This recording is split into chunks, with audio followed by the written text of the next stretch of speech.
정부가 일회용품 사용 규제를 대폭 완화하면서 식당이나 카페에서 앞으로 종이컵과 빨대를 계속 사용할 수 있게 됐습니다.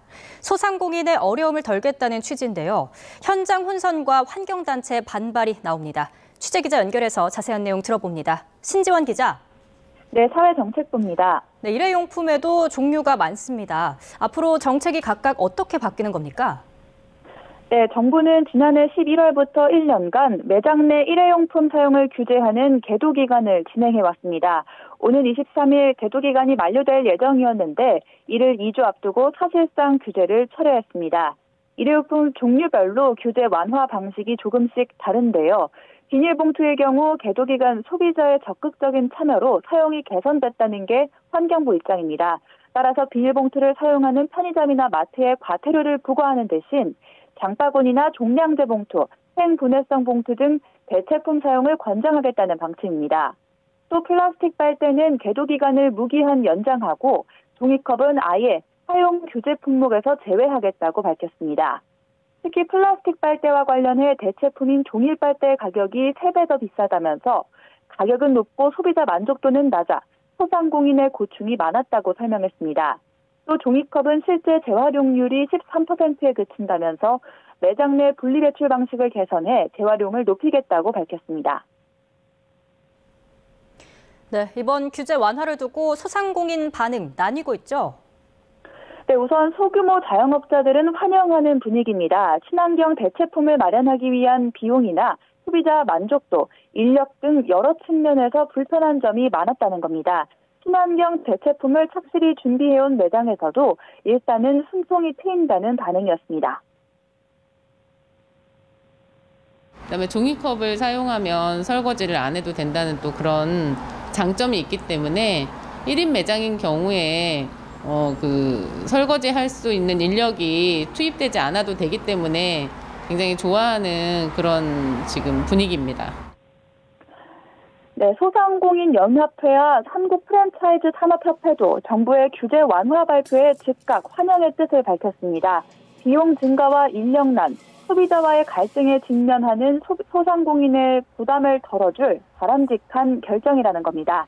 다만 일부 매장에서는 계도기간 만료를 앞두고 친환경 대체품을 추가 주문한 등 준비를 마친 상태에서 혼란스럽다.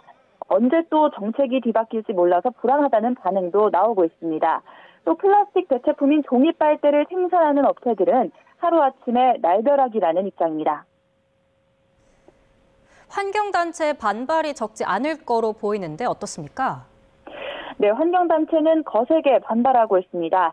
정부 정책은 무엇보다 일관성과 신뢰성이 중요한데 1년 넘게 준비해온 환경정책을 손바닥 뒤집듯이 바꿔버렸다는 겁니다. 또 친환경 정책이 세계적인 흐름인 만큼 그 실효성을 높이는 데 노력을 기울여야지 아예 백지화한 것은 시대착오적이라는 비판입니다. 소상공인이 현장에서 겪는 어려움을 풀어나가는 방법을 채택해야지 어려움을 해결하는 방법이 일회용품 사용 규제를 그 자율 규제로 가는 것으로 전환하는 것은 안 된다고 생각합니다. 그리고 무엇보다 갑작스러운 정책의 결정 배경에는 내년 총선을 앞두고 정치적 고려가 있는 것 아니냐는 비판이 나오고 있습니다.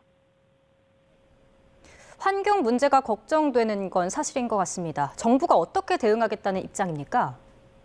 환경부는 일회용품 사용 규제를 사실상 철회하면서도 일회용품을 줄이려는 의지에는 변함이 없다고 밝혔습니다. 임성준 환경부 차관의 말 직접 들어보시겠습니다. 일회용품을 줄이고자 하는 정부의 의지와 방향성에는 변함이 없습니다. 다만 그 이행 방식을 전환하고자 하는 것입니다.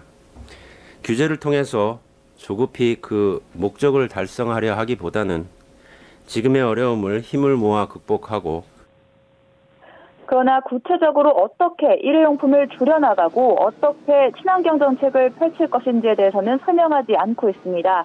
특히 내년 말 UN 국제 플라스틱 협약 체결을 앞두고 있는데요.